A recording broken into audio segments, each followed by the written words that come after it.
Mr. Lewison.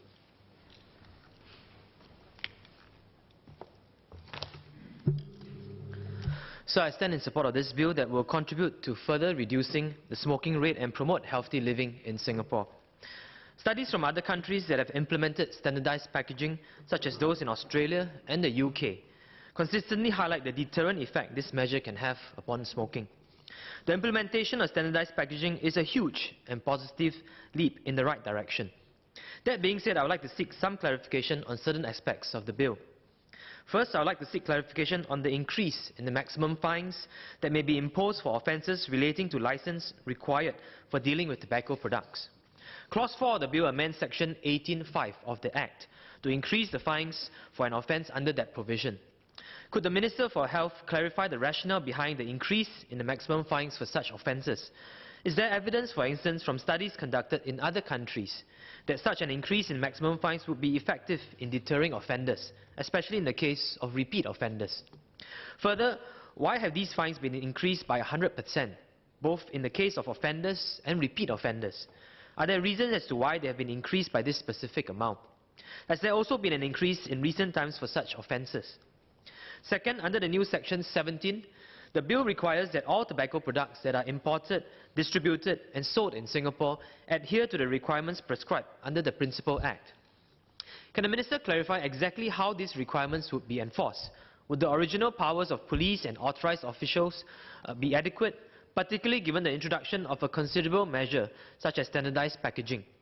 Australia, the first company to introduce standardized packaging, set up a Tobacco Plain Packaging Enforcement Committee comprising of representatives from the Ministry of Health and the National Measurement Institute. This committee monitors potential contraventions and decides what type of punitive action should be taken based on the contravention.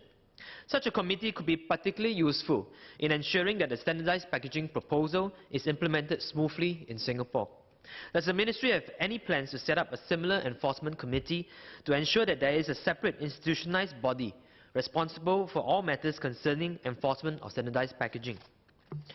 Finally, while I am aware of the potential positive effects standardized packaging can have on reducing the smoking rates, I am concerned about the measure's potential effectiveness, specifically in reducing the ability of tobacco companies and packaging to mislead consumers on the harm of smoking.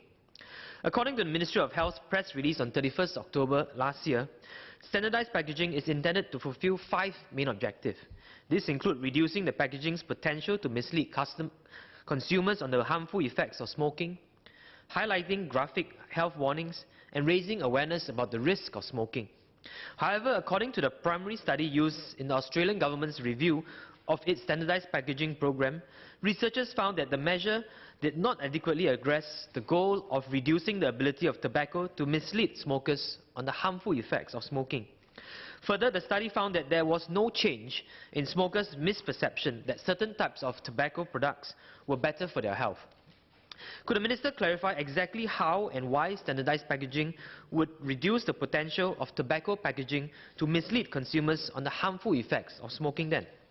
In addition, the study also discussed the inclusion of colour names in brand variant names after the implementation of standardized plain packaging in Australia. As standardized packaging in Australia did not limit the use of colour names in brand variant names, companies began introducing colour names to evoke the sensation of feelings previously connoted by the colour of the package. For instance, a product which was known as Dunhill Distinct in the past had its brand variant name changed to Dunhill Distinct Blue after the introduction of standardized packaging. Such effort had the effect of reinforcing the differences between tobacco products, which further contribute to the misconception that certain product variants were less harmful than others. Given the potential ramifications which can result from certain brand variant names, could the Ministry consider vetting and setting restrictions on certain brand variant names? For instance, based on the example I have used, would it be possible to prohibit the use of colour names in brand variant names? Sir, notwithstanding my clarification, I stand in support of this bill. This bill signals the government's firm willingness to work towards creating a tobacco-free Singapore, and I wholeheartedly support these efforts.